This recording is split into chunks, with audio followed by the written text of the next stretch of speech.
नमस्कार, आप देख रहे हैं टीवी 9 राजस्थान। मैं हूं अम्बेश श्रीवास्तव। ये 8 PM शो। नरेश मीणा जब से जमानत लेकर बाहर आए हैं उसके बाद राजनीतिक गलियारों में सियासत तेज हो गई है कि भाई नरेश मीणा का अगला कदम क्या होगा। इसी बीच क्योंकि अंता की सीट खाली है, वहां पर उपचुनाव होने वाले हैं, तो चर्चा है कि शायद वो वहां से चुनाव भी लड़ सकते हैं। क्या कुछ सियासी मायने हैं, क्या कुछ समीकरण हैं, क्या वो चुनाव लड़ेंगे, बहुत कुछ समझेंगे अपने एग्जीक्यूटिव एडिटर पंकज सर से। लेकिन उससे पहले आप देखिए ये रिपोर्ट।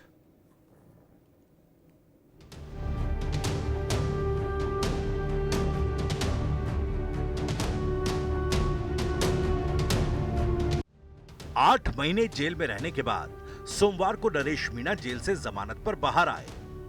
बाहर आते ही वो सबसे पहले समरावता गांव पहुंचे। वो गांव जहां से उनके जेल जाने की पटकथा लिखी गई थी।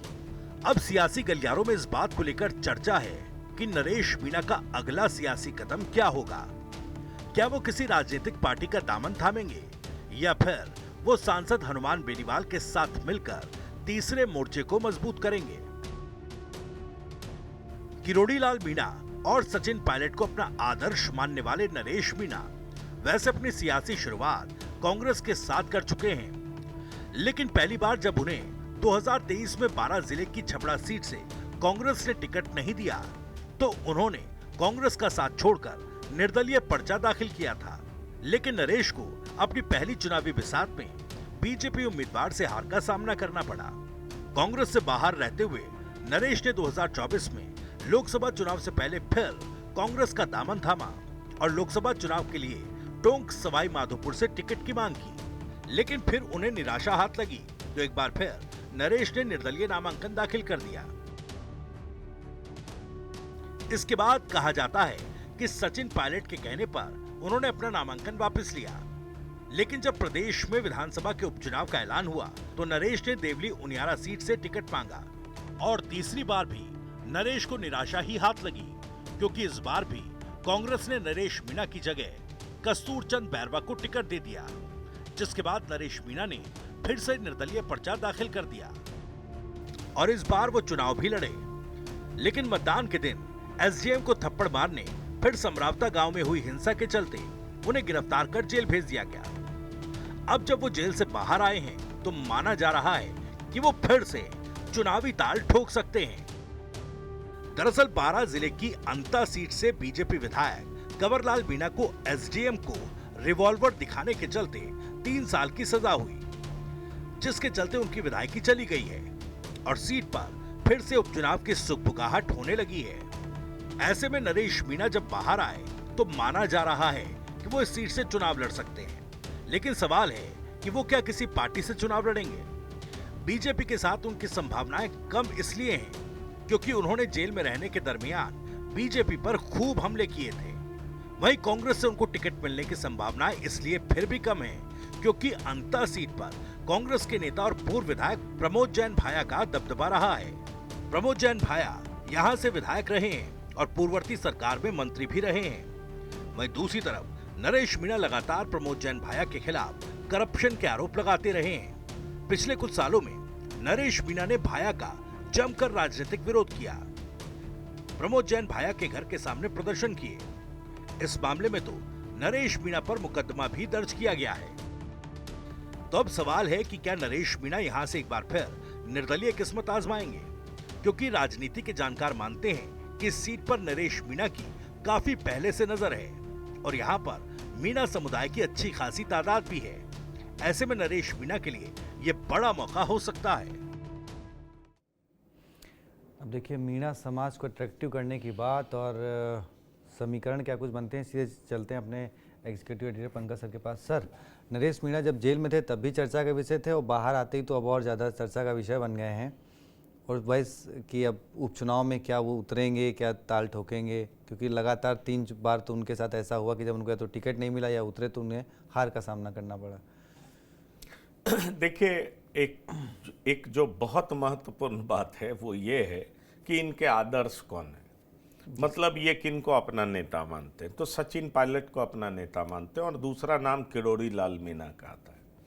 अब ये देखने वाली बात है कि क्या सचिन पायलट इनको कांग्रेस से टिकट दिला सकते हैं, क्योंकि अगर आप अंतर की बात करें तो जो जैन भाया है, प्रमोद जैन भाया, वो पहले मंत्री रह चुके हैं, उनका दबदबा भी है और वो अशोक गहलोत के नजदीकी माने जाते हैं।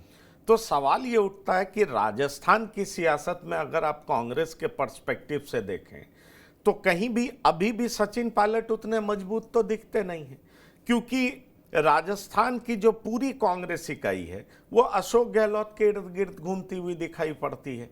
चाहे वो कांग्रेस के प्रभारी रंधावा हों, उसके बाद चाहे वो डोटासरा ले लें, टीकाराम जूली ले लें, और या फिर खुद अशोक गहलोत ले लें, ये सब लोग किसके साथ मिले हुए हैं? ये अशोक गहलोत के साथ मिले हुए हैं।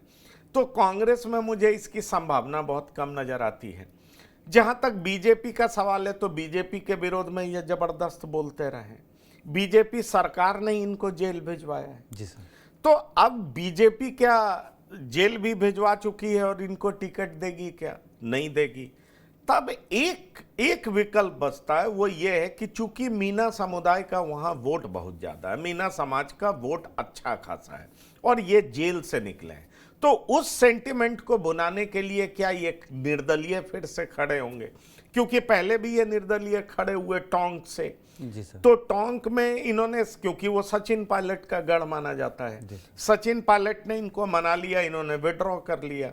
पर सचिन पायलट टिकट दिलाने की स्थिति में है क्या अंता से? ये एक बड़ा सवाल है, क्योंकि सबसे पहले कांग्रेस के भीतर ही इनके खिलाफ जबरदस्त आवाज उठेगी। फिर जो वहां से एक चर्चित चेहरा जो पूर्व मंत्री रह चुके हैं प्रमोद जैन भाया, उनको क्या पार्टी दरकिनार करेगी? अशोक गहलोत का चलेगा तो पार्टी दरकिनार करेगी नहीं। ऐसे में बीजेपी से इनको टिकट मिलेगा नहीं। तो अब ये निर्दलीय मैदान में उतरेंगे और जेल से बाहर आए हैं तो क्या जनता का साथ मिलेगा? ये एक बड़ा सवाल है। बाहर आए हैं, चर्चा बहुत है, हम लोग मीडिया में भी चर्चा कर रहे हैं, इनके प्रशंसक इनको रिसीव करने गए हैं, इनकी चर्चा बहुत जोरों से हो रही है। बूढ़ी महिलाएं, बच्चे, जवान सब इनके आगे पीछे घूमते हुए नजर आ रहे हैं और जेल से निकलने के बाद इनका वेलकम हीरो टाइप हो रहा है। तो सवाल ये उठता है कि राजनीति में आप बड़े कब होते हैं? राजनीति में बड़े आप तब होते हैं जब जनतंत्र, लोग आपके साथ होते हैं। अब ये मीना समाज से आते हैं, मीना समाज की अच्छी खासी आबादी, अगर मीना समाज सॉलिडेरिटी इनके साथ दिखाता है तो ये निश्चित तौर पर निर्दलीय खड़ा होकर के भी चुनाव जीत सकते हैं। एसडीएम थप्पड़ कांड में इनकी चर्चा खूब हुई और कई बार आप गलत वजहों से भी बहुत पॉपुलर हो जाते हैं। निगेटिव पब्लिसिटी भी आपका ग्राफ बहुत ऊपर कर देता है। नरेश मीना उन्हीं में से एक दिखाई पड़ते हैं। अब गंभीर सवाल यह है कि जेल से निकलने के बाद जो इनके समाज के लोग हैं वो क्या इनको हाथों हाथ लेते हैं? क्या वो वोट में तब्दील होगा? निर्दलीय ही लड़ना मुझे दिखाई पड़ता है कि ये निर्दलीय ही लड़ेंगे, क्योंकि वहां के जो विधायक हैं उनको भी 3 साल की सजा हुई है। जी सर। तो ऐसे में सवाल उठता है, सर एसडीएम को रिवॉल्वर तानने पे, वही मैं कह रहा हूं कि एसडीएम पर उन्होंने रिवॉल्वर तान दिया। अब ये राजस्थान में हो क्या रहा है? जो लोग कानून बनाने वाले हैं वही कानून को एग्जीक्यूट कराने वालों पर रिवॉल्वर दिखा रहे हैं। तो इसको क्या कहा जाए? इसको ये दादागिरी कहा जाए, गुंडागर्दी कहा जाए, जो भी कहा जाए, पर बड़ा सवाल यह है कि ऐसे लोगों को क्या जनता अपने सर आंखों पर बिठाएगी? ये एक लोकतंत्र का अलग चेहरा है।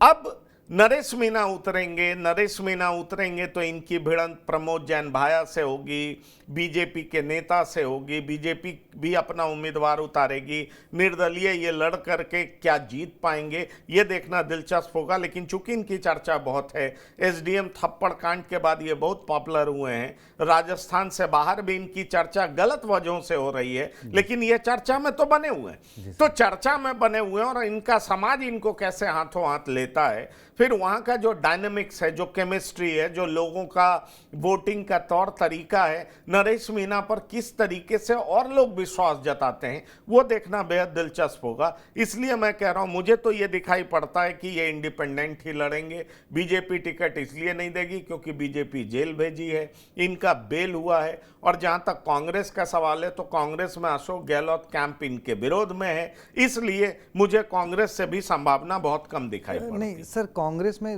वो एक सॉफ्ट कॉर्नर, भले ही वो प्रमोद जन भाया पे आरोप लगा रहे हैं, लेकिन अशोक गहलोत, जब ये जेल पूरा कांड हुआ था तब अशोक गहलोत ने कहा कि भाई मतलब खुल के कुछ नहीं बोला, लेकिन हाँ इतना बोला कि भाई वो हमारी पार्टी में था, हमारा बच्चा था, कैसे बिगड़ गया, कैसे चुनाव लड़ गया, पता करेंगे, उसकी जांच कराएंगे।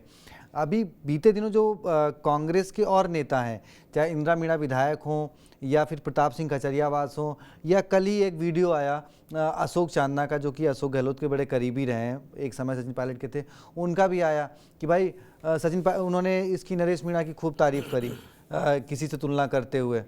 तो कांग्रेस सॉफ्ट कॉर्नर अपना रही है कि उनको एक मीणा नेता मिल जाएगा। क्या ये कोशिश हो सकती है कांग्रेस के लिए कि दोबारा आजमाए वो? देखिए, सवाल यह है कि अगर ये अपनी लॉयलिटी शिफ्ट करते हैं, क्योंकि दो बात बहुत इंपॉर्टेंट है, उस बात को आप समझिए। अगर ये सचिन पायलट के प्रति लॉयल रहते हैं तो अशोक गहलोत वक्तव्य जरूर दे दें, क्योंकि उनको मीना समाज के विरोध में नहीं दिखना है, लेकिन अशोक गहलोत अंदर से कभी नहीं चाहेंगे कि सचिन पायलट के लॉयल लोगों को टिकट दिया जाए। ये बात आप जान लीजिए। लेकिन इन्होंने अगर लॉयलिटी शिफ्ट कर ली है, जैसा कि आपने बताया, तो लॉयलिटी शिफ्ट करने के बाद निश्चित तौर पर जिस तरीके से इनका हीरो टाइप वेलकम हो रहा है, तो कांग्रेस चाहेगी कि इस सेंटिमेंट को भुनाया जाए। और इस सेंटिमेंट को भुनाते हुए इसलिए कांग्रेस इनकी तरफ देख रही है। पर फिर मैं आपसे कह रहा हूं कि कई बार कांग्रेस में ये जो आपने बातें कही उसकी जानकारी मुझे है, लेकिन कई बार कांग्रेस दिखाने के लिए करती कुछ और है, अंदर खाने कुछ और करती है। देखिए, पब्लिक में एक सिंपैथी जनरेट हो रही है और उसको कैसे अपने पक्ष में लाया जाए, उसके लिए अशोक गहलोत ने इस तरह का स्टेटमेंट दिया। अशोक गहलोत ये कह रहे हैं तो अशोक गहलोत ने पहले इनको टिकट क्यों नहीं दिया? क्यों इनको निर्दलीय चुनाव लड़ना पड़ा? और बार बार ये कांग्रेस में आए और बार बार इन्होंने कांग्रेस को छोड़ा। तो अब मैं 2 बार की बात कर रहा हूं, तो ऐसी स्थिति इनकी क्यों हुई? अब ऐसे में सवाल उठता है कि ये क्या दोनों तरफ अपना चैनल ओपन रखे हुए हैं? ये एक बड़ा सवाल है। और पॉलिटिशियन के लिए ये कोई बड़ी बात नहीं है कि ये दोनों तरफ अपना चैनल ओपन ना रखे हों। इसलिए मुझे लगता है कि वाकई इनके तरफ सेंटिमेंट है और कांग्रेस उसको भुनाना चाहती है और अशोक गहलोत का वरद हस्त प्राप्त हो गया है, तो इनको सचिन पायलट का साथ तो छोड़ना पड़ेगा। इसलिए हमें उस बात से बाहर निकलना पड़ेगा कि ये अपना आदर्श सचिन पायलट और किरोड़ी मीना को मानते हैं। इस बात को आप जान लीजिए। तो इसलिए मैंने आपसे कहा कि ये बात सचिन पायलट जिंदाबाद अब इनको नहीं करना पड़ेगा और तभी अशोक गहलोत तैयार होंगे। उनके लोग इनसे मिल रहे हैं क्योंकि इलाके में सेंटिमेंट इनके तरफ है। अशोक गहलोत के लोग इनको टैप करने में सफल हो गए होंगे, तो संभावना बनती है जैसा कि दिखाई पड़ रहा है। पर फिर से वही सवाल है कि क्या प्रमोद जैन भाया चुप बैठे रहेंगे? ये भी एक बड़ा सवाल है। वो चुप तो बैठेंगे नहीं। अभी तक इन्होंने जो भी चुनाव लड़ा उसमें हार हुई, तो ऐसे में सवाल उठता है कि अब क्या कांग्रेस के टिकट पर ये चुनाव लड़ेंगे तो प्रमोद जैन भाया क्या करेंगे? ये भी तो एक बड़ा सवाल है। क्या वो निर्दलीय मैदान में उतरेंगे या निर्दलीय उतरने के लिए इनको मजबूर करेंगे? अंदर खाने क्या बात चल रही है वो बात आना बाकी है। इंडिकेशन जरूर है कि इन्होंने अशोक गहलोत के तरफ कदम बढ़ाया है, पर अशोक गहलोत कितना ट्रस्ट करते हैं और वो जो डायनामिक्स है वहाँ का जो जातिगत समीकरण है उसको अशोक गहलोत कैसे अपने तरफ करना चाहेंगे? क्योंकि अशोक गहलोत भी तो राजस्थान से एक मैसेज देना चाहेंगे ना कि किस तरीके से भजन लाल सरकार के खिलाफ एंटी इनकम्बेंसी है, लोग कितना जल्दी नाराज हो गए हैं। तो अशोक गहलोत को इनका साथ भी लेना पड़े अगर ये लॉयलिटी शिफ्ट करते हैं, तो अशोक गहलोत इस मौके को भुनाना चाहेंगे, क्योंकि केंद्र में मैसेज देना चाहेंगे कि देखिए मैंने जो किया, मैंने जो चाहा वही सही हुआ। मैं आज भी प्रदेश कांग्रेस में बहुत मजबूत हूं, जनता मेरे साथ है। कुछ दिन के लिए जरूर भजन लाल की सरकार बनी है, लेकिन अब लोग कांग्रेस के तरफ देख रहे हैं और अपनी मजबूती का एहसास दिखाएंगे कहां, तो सेंट्रल लीडरशिप को ये कोशिश करेंगे। पर ये कोशिश किस हद तक कामयाब होता है ये देखना दिलचस्प होगा। मैंने ऐसा इसलिए आपको कहा कि नरेश मीणा बार बार ठगे गए, तो क्या गारंटी है तीसरी बार ठगे नहीं जाएंगे, ये भी बहुत इंपॉर्टेंट है। सर अब एक, क्योंकि अब कांग्रेस बीजेपी, जैसा कि आपने बहुत बेहतर तरीके से समझा दिया कि वो दोनों एक जगह से ठगे गए, दूसरी जगह से वो जेल में गए। एक हनुमान बेनीवाल जो लड़ाई लड़ रहे हैं तीसरा दल के तौर पर राजस्थान में तैयार करने की, तो जब नरेश मीणा निर्दलीय लड़े थे तब उन्होंने एक 5 पांडवों का पोस्टर रिलीज किया था, जिसमें हनुमान बेनीवाल, राजकुमार राउत, खुदिये और रविंद्र सिंह भाटी। तो क्या एक तीसरे दल, क्योंकि अभी तक कोई पार्टी ऐसी खड़ी नहीं हो पाई है जो तीसरे मोर्चे के तौर पे बन सके, तो क्या इस पे भी एक विचार नरेश मीणा करेंगे कि बजाय कांग्रेस बीजेपी के जाने के साथ खुद कुछ ऐसा तैयार किया जाए जो हनुमान बेनीवाल, राजकुमार राउत या रविंद्र सिंह भाटी जो निर्दलीय हैं, और खुद एक मतलब अलग पार्टी, अलग संगठन जैसा कुछ तैयार किया जाए? देखिए, इसकी पूरी संभावना तब बनती है जब दोनों तरफ के रास्ते बंद नजर आते हैं। तो तीसरा अल्टरनेटिव तो बनाना चाहेंगे ना। हनुमान बेनीवाल जिस तरीके से सिंगल हैंडेडली सड़कों पर उतरे हुए हैं, एसआई एग्जाम को लेकर के लड़ाई लड़ रहे हैं, एक पॉपुलर सेंटिमेंट उनके पक्ष में दिख रहा है। सरकार के सामने कोई रास्ता नहीं दिखाई पड़ रहा है कि कैसे हनुमान बेनीवाल को टैकल किया जाए। तो नरेश मीणा और हनुमान बेनीवाल, क्योंकि देखिए ये दोनों लोग क्या सिंबलाइज करते हैं, ये दोनों लोग सिंबलाइज करते हैं कि एस्टैब्लिशमेंट के खिलाफ ये दोनों लड़ रहे हैं। हनुमान बेनीवाल भी तो एस्टैब्लिशमेंट के खिलाफ ही लड़ रहे हैं, सरकार के खिलाफ भी ही लड़ रहे हैं। नरेश मीणा भी एसडीएम थप्पड़ कांड में ही जेल गए, मतलब सरकार के खिलाफ, एस्टैब्लिशमेंट के खिलाफ ही ये उग्र हुए थे। तो दोनों के तौर तरीके एक जैसे मिलते जुलते दिखाई पड़ते हैं। अब वो सेंटिमेंट अगर इनको लगेगा कि इस तरह के अलायंस में हमें जातिगत तौर पर भी फायदा होगा, तो निश्चित तौर पर एक बड़ी संभावना है। और देखिए, पॉलिटिक्स पूरे तरीके से संभावनाओं का खेल होता है, और उसमें अपने इंटरेस्ट को आप लोगों के इंटरेस्ट से कितना सफलतापूर्वक जोड़ देते हैं, वही आपकी कलाकारी होती है। होता आपका अपना इंटरेस्ट है, लेकिन अपने इंटरेस्ट को कह देते हैं कि राजस्थान की जनता के लिए या फला विधानसभा के लिए या फला जिले के लिए मैं ये कर रहा हूं। करते आप अपने लिए हैं, लेकिन लोगों के इंटरेस्ट से आप जोड़ देते हैं, और जितने सफल तरीके से आप जोड़ पाते हैं उतने ही सफल आप नेता होते हैं। तो इसलिए नरेश मीणा ने थप्पड़ कांड किया, उसके बाद लोकप्रिय दिखाई पड़ रहे हैं। अब ये कहेंगे मैंने क्यों किया, क्योंकि एसडीएम लोगों के लिए काम नहीं कर रहा था, एसडीएम जो है सो दिक्कत पैदा कर रहा था। मैंने वोटिंग कराने का मैं समझ रहा हूं इस बात को। तो मैंने लोगों के लिए ये किया, लोगों के मताधिकार के लिए ऐसा किया, और इस तरीके से मैं किया। वही तो मैं कह रहा हूं, देखिए आपके लिए मैं 9 महीने जेल रह कर गया हूं। तो एक सेंटिमेंट इनके साथ जाएगा, और सेंटिमेंट जब जाएगा तो उसको कैसे टैप किया जाए इसकी कोशिश की जाएगी। और मुझे लगता है कांग्रेस भी निश्चित तौर पर एक इंटरनल सर्वे कराएगी, देखेगी क्या फायदा नुकसान है, और ये थर्ड फोर्स जो बनाने की बात है उसको भी बनाने की बात हो सकती है। उसमें नरेश मीणा देखेंगे मेरा क्या फायदा है, हनुमान बेनीवाल देखेंगे क्या यहाँ से जाट और मीणा का कॉम्बिनेशन हो सकता है, क्या एक अलग जातीय कॉम्बिनेशन हो सकता है। और अगर ये मजबूत फोर्स होता है तो फिर अलग अलग राष्ट्रीय दल के साथ ये लोग बार्गेन भी करेंगे। यही तो पॉलिटिक्स में होता है। तो ये किस हद तक कामयाब होते हैं ये देखना दिलचस्प होगा। पर नरेश मीणा को जितना कवरेज मिल रहा है, जिस तरीके से हम लोग चर्चा कर रहे हैं, लोगों के बीच में जिस तरीके से ये पॉपुलर दिखाई पड़ रहे हैं, ये जरूर बता रहा है कि नरेश मीणा चुनावी मैदान में उतरेंगे। किस रूप में उतरते हैं ये देखना दिलचस्प होगा। चलिए, सर ने देखिए बहुत बेहतर तरीके से समझाया। देखिए, रास्ते कांग्रेस, बीजेपी और मतलब तीसरे दल के साथ साथ निर्दलीय नरेश मीणा क्या चूज़ करते हैं, कैसे मैदान में उतरते हैं, कैसे अपने समर्थकों को मनाते हैं, कैसे समर्थक उनका साथ देते हैं, देखना बहुत दिलचस्प होगा।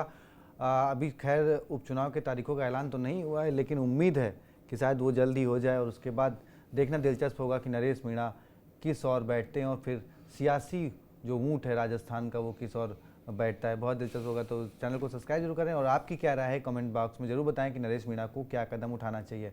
बहुत बहुत शुक्रिया, धन्यवाद।